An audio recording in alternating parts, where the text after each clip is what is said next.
test local cruise special, Burabetsnik.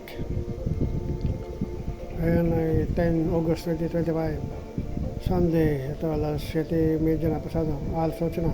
So we're preparing for its Burabetsnik solution na to covering 1 square kilometers over Novaya Zemlya.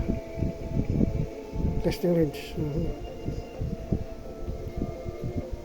Please for us on vessels have been moved to observation position of which Barents Sea, which is under to flight mission during large missile test, standard missile test. In this week's cargo ship have also made multiple stops on suggesting logistical operations.